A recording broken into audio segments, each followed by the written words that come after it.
Europe was going nowhere except in circles. Rhetoric was an open door to danger. The familiar faces were going nowhere.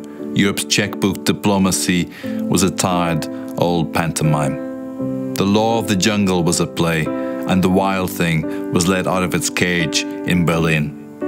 In London, they say the psycho gorilla had escaped its handlers. There were many strange creatures sighted in London.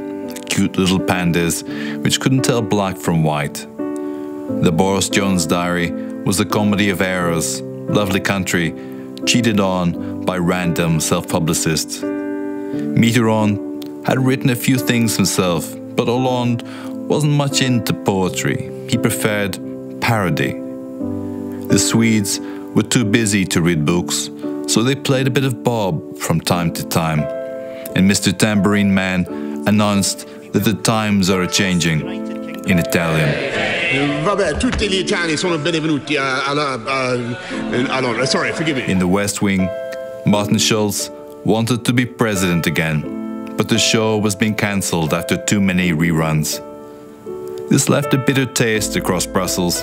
The Schulz brand is much like Marmite, loved or hated, and hard to put back in the jar.